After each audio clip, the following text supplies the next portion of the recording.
2015 Chevrolet Camaro ZL1.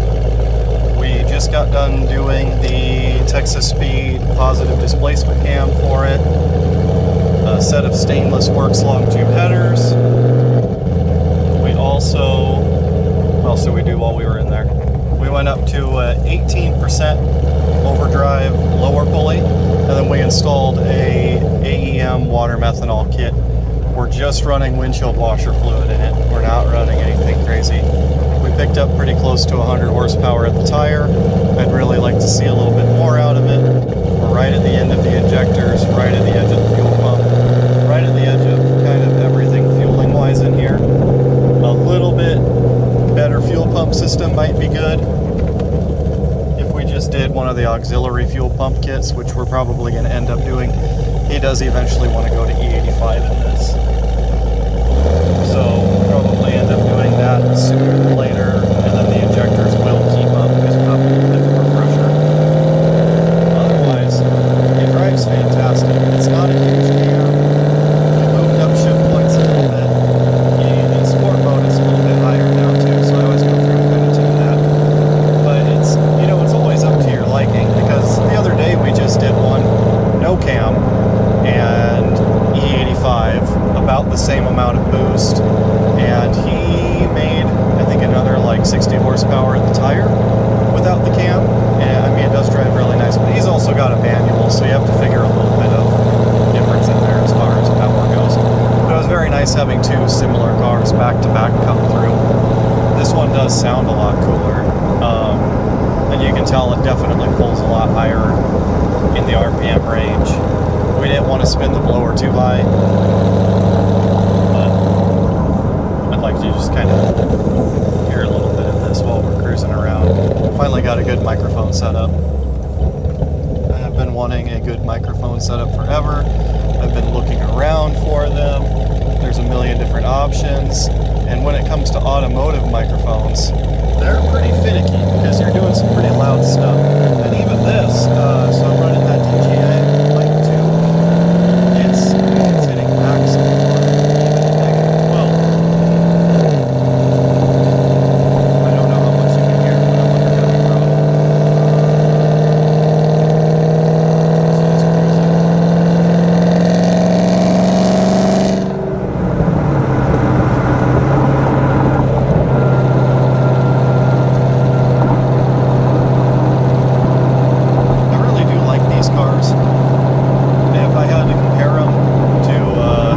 ZL1, I would say these are a lot more muscle car.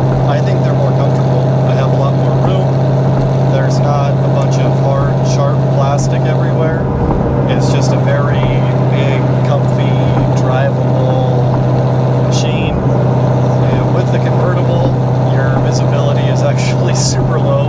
It's not great in these, but they look cool. That's pretty much all that counts, right? They don't have, you know, they're responsive. They don't quite have the response that the 6th gens do. But on the roads that we have around here, it's bumpy. Everything is bumpy. Everything on these roads is terrible. I would 10 times out of 10 drive one of these over a 6th gen. But if I was going to the track, 6th gen all the way. Or if I had some curvy mountain roads, 6th gen all the way. But here in the Midwest, these are pretty hard to beat.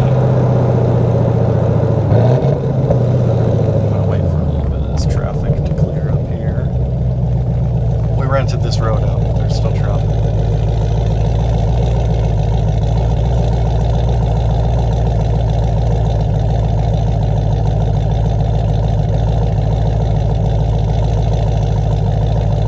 You know, honestly, another thing, with this 20% overdrive supercharger pulley, not supercharger pulley, lower pulley, you don't hear as much blower as I was expecting it to.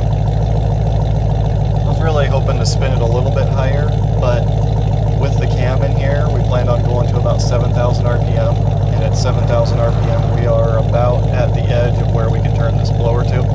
So we could go even a little bit bigger on the lower, or we could go to a smaller upper and just not rev it as high, and make a little bit more boost and have a little bit better sound cruising around. Probably make a little bit more power down low, but is it worth it? Probably not.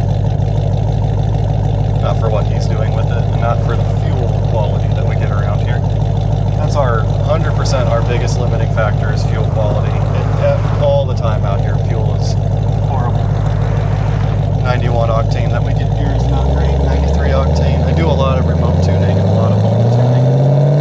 And I get down south to Georgia, Florida, the Carolinas, and it's just night and day how it performs. We'll do a little bit of a pull here.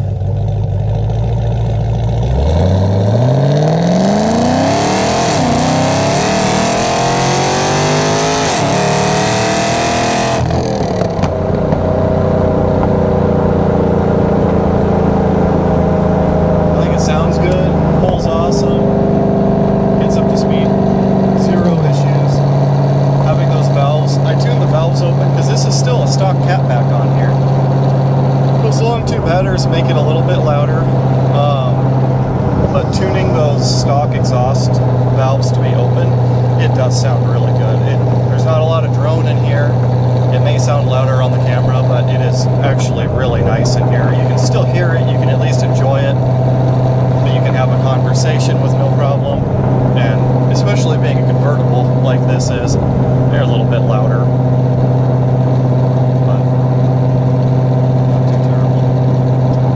Isn't going in. It's not going to speed too much.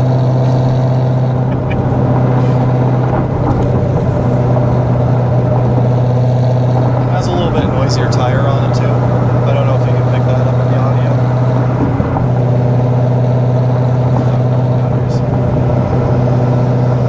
Just driving around town, it does great. It has a lot of get up and go. It's still a stock cold air intake. I mean, that would probably add a little bit of blower sound into. And I know we're probably leaving a little bit of power on the board. Typically, I don't do cold air intakes on stuff that people are daily driving, just because it seems like intake air temp matters more than volume. And when you're sitting in traffic,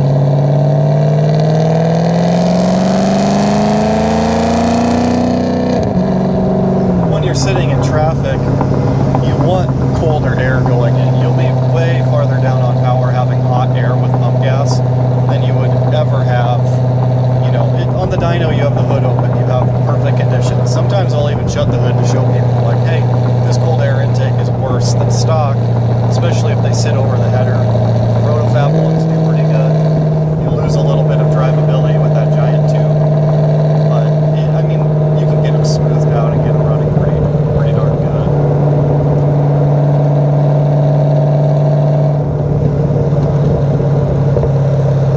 There you go. Hopefully you guys enjoyed it. I don't really know what I would change on this aside from going to E85, you know, doing a little bit bigger injectors, doing a little bit bigger injector, doing a auxiliary fuel pump kit, and I mean that's pretty much it. You can do those two things, put it on E85. Oh, and the flex fuel kit. We always do the DSX. I just order everything from DSX. I just do it in one shot. It does work great. I mean, there's probably 80 horsepower on the board on this thing, not having E85. But E85 isn't available where he lives. He kind of lives in the middle of nowhere, which I get a lot of customers like that because we are in Nebraska. even when I go back home, I live up north and I can't get very much E85 there, or people don't use it as often, so it sits in the tank a lot more. With fuel prices being up, everyone's using a little more E85, which is good because, you know, it's going through the tanks a little bit faster, which is really convenient, so it's not old stuff sitting there anymore. But yeah, thank you for watching. I'll keep making more videos.